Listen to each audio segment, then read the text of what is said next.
Welcome back to the channel, y'all. Today we're going to be making a power Willbender build that is obviously meant for PvE.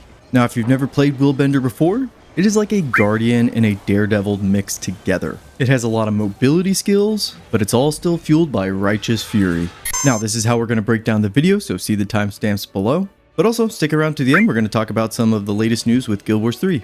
Kind of like a bonus section. Anyways, let's get started. Starting off with the trait selection here, the specializations we're going with Zeal, Virtues, and obviously the specialization, the elite specialization is Willbender. Now when we pick up Willbender, this is the line we're going to start with, you get Willbender training. And this is going to transform our F abilities here, our Virtues, into movement abilities, but they're all going to have offensive capabilities. This is kind of the bread and butter of being a Willbender.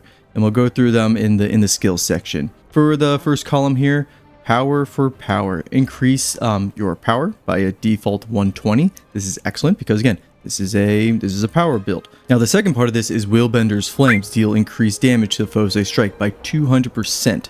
And Willbender's Flames are kind of like a delayed trail of fire that we leave behind in different ways depending on which virtue we use. And again, we'll go over that in the skills section. Moving on, our second passive we get here is Righteous Sprint, so increased movement speed, and then we gain swiftness whenever we use one of our virtues here. Basically, all of our skills are going to be tied to our virtues. For the second column here, I would go with Holy Reckoning. Whenever we trigger our virtues, we're going to give everybody around us might, but we also gain Fury. Fury is extremely important. This is going to be great for group play, but also solo play. Another trait you could choose here is Restorative Virtues. This is going to give you vigor, but also reduce the cooldown on your active weapon abilities. So I would go with one of these two. For our third passive, we get Lethal Tempo.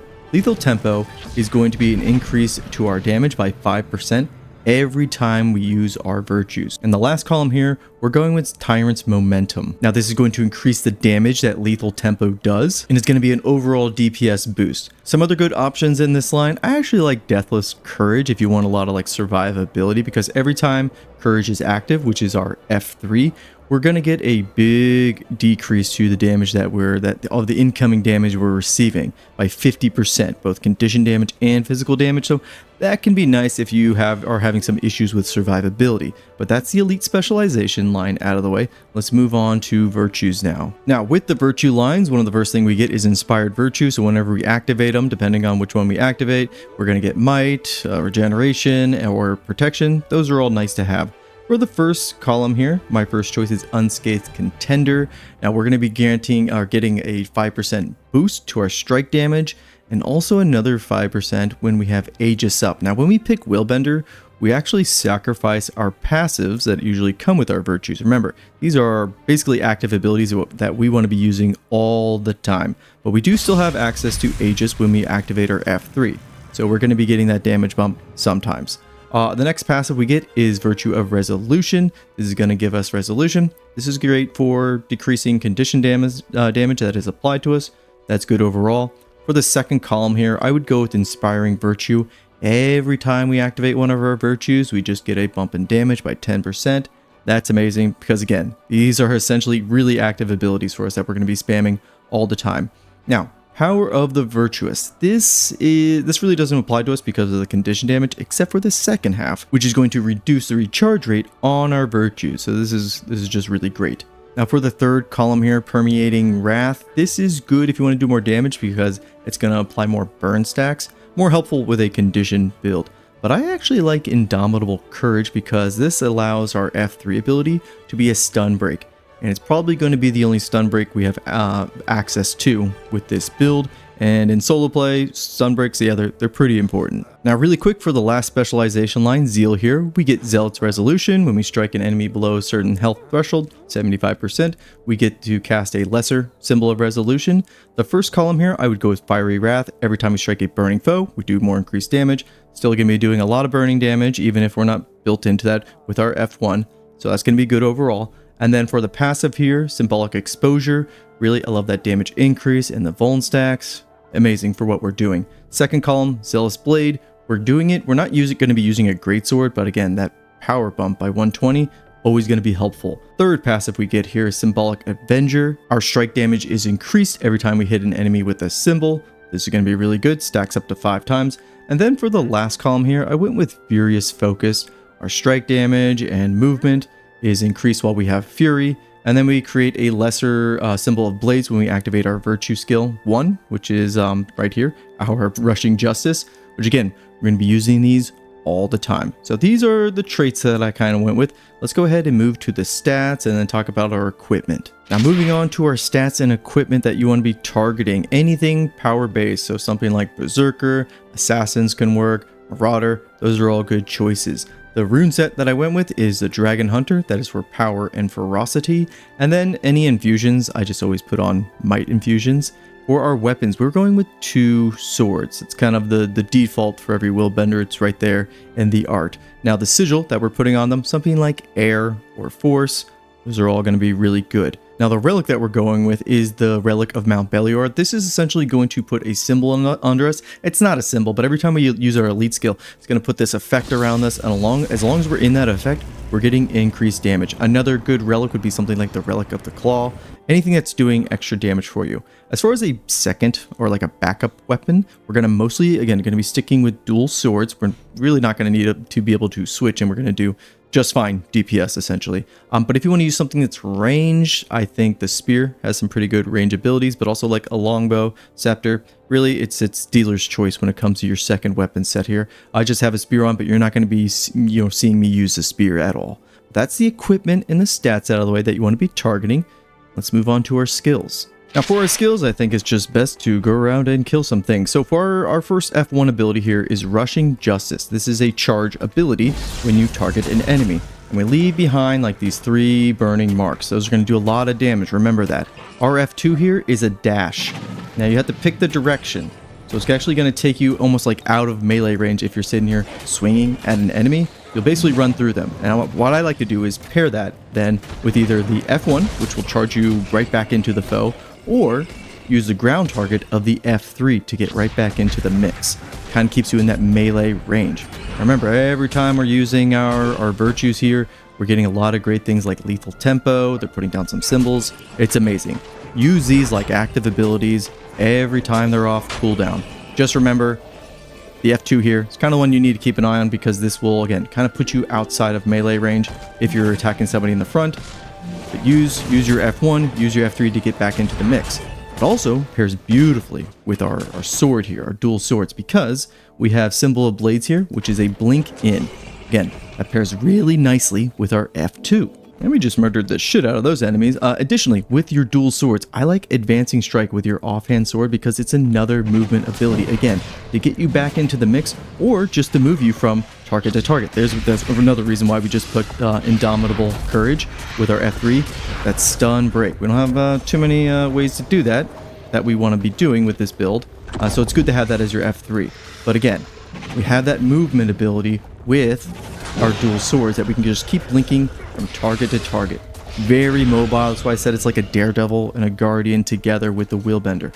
And I love that. I love that synergy. Other than that, you have some really heavy hitters. You have your Zealot's Defense here, which does a chunky bit of damage really quickly. I mean, this is like your melting ability. Does a lot of damage there. And then the follow-up here with Executioner's Calling. This is just a great way to put on some vulnerability stacks. As we let them respawn, our heal skill that we're going with is Litany of Wrath. Just pairs beautifully with this build because of how much quick damage we do.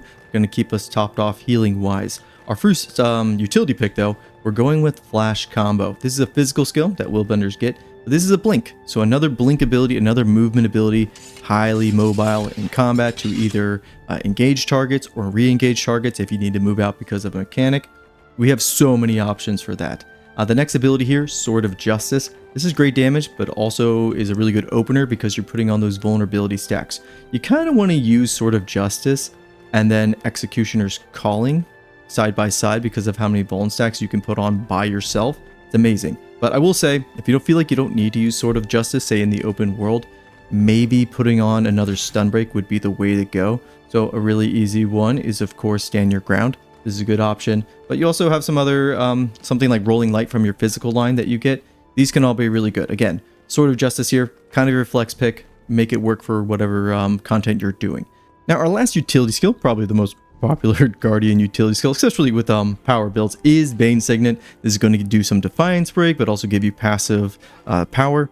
Really good. Our elite skill, I'm going with Heaven's Palm because this does a chunky bit of damage, also a Defiance Break, but the short cooldown of 20 seconds there is synergizes with our Relic. And our Relic, again, is giving us just more raw damage, like 15%. Really good. If you wanted to use something like Feel My Wrath for some quickness, for some solo play, but we have so many active skills that we're just spamming all the time. I don't know if you're going to feel slow without quickness with this build, because again, we have so many active abilities, but those are our skills. Let's put it all together for a damage test. And remember, the bar I set for myself, somewhere around above like 20k. Oh yeah, let's see how we do. And just in case this is your first video with me, we're going to the aerodrome, and right over here is Special Forces Training Area. This is where you can test your DPS for your builds, because we don't have, like, you know, proper official damage meter. Although those are really easy to come by, but if you're lazy like me, yeah, you just come here for your damage testing. Now we're gonna spawn a golem. We're just gonna go with the average weak health because we got shit to do. Now boons in group play, this is how you test your damage, because in hard content, you're gonna have all the boons on you all the time, especially in like Zerg fights. Rotation wise, we're not gonna be swapping our weapon at all because we have so many active abilities and we're lazy. What do we need to focus on? Using our virtues all the time, and then our elite skill. We get a lot of damage from that. We also want to keep up with our vulnerability stack, so Sword of Justice, Executioner's Call. That's kind of the play. And as I say, let's get it.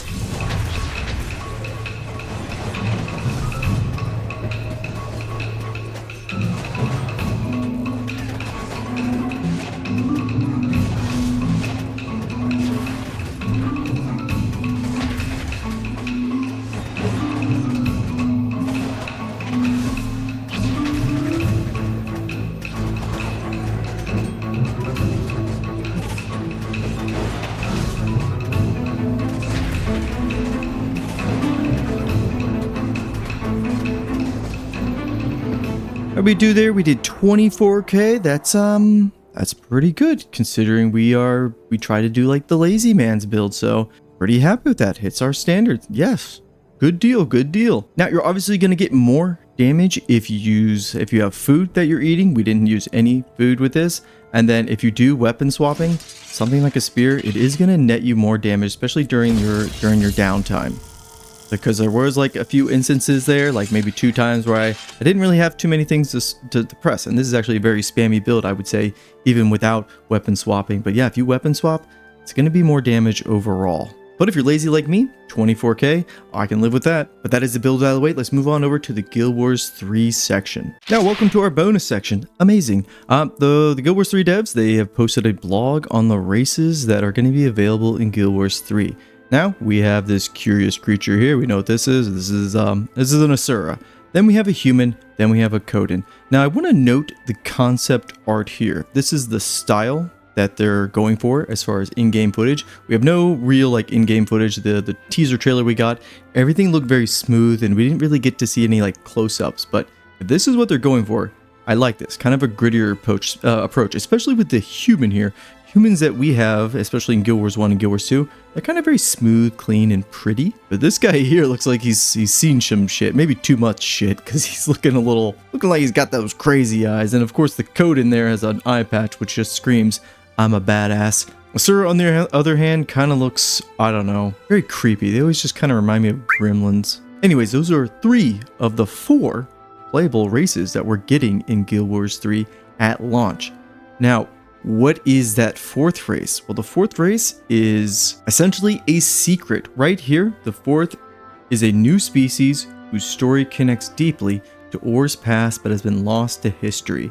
Now, when they say a new species, I'm curious about this because maybe a lot of people were thinking the Forgotten, which are like the snake-like beings. Or I think a really smart choice would be some sort of like proto-Selvari, like the Wardens that are in the Guild Wars 1 factions. Because let's be honest, the Selvari are kind of like ArenaNet's like baby when it comes to like a new race. So it'd be kind of a shame if they were pulled out from Guild Wars 3, even though Guild Wars 3 is technically earlier in the timeline before the Selvari come out of the Pale Tree. But I think they're just so popular that it's like it'd be kind of silly not to put them in, your next game. Now the Char, sorry, you're not going to be definitely in at launch because you're kind of the antagonist. Or I should say you're an antagonizing race. You're just trying to defend your homeland, but you're impeding almost like the manifest destiny of humanity. And that makes you a very bad kitty. Now another key note is they said races at launch. They are building the engine here to basically have wiggle room to inject new races as the game goes on post-launch. This is something they really didn't prepare for with Guild Wars 2. We've been asking for the Tengu race in Guild Wars 2 for the longest time, but I think there are a lot of engine limitations that they just didn't really plan for. But with Guild Wars 3, they're not going to be making that same mistake. Now that is the Guild Wars 3 section out of the way. I just want to cover this blog post. I thought it was really exciting to talk about, but maybe not enough information to be making its own video. So let me know how you all like this little section at the end, and then what you think that maybe that 4th secret race is going to be. I know Guild Wars 3 is kind of it's like over a year away, but man, I am so excited for this game. Anyways, y'all, that is enough yapping from me. I'll see you next time. Peace and take care.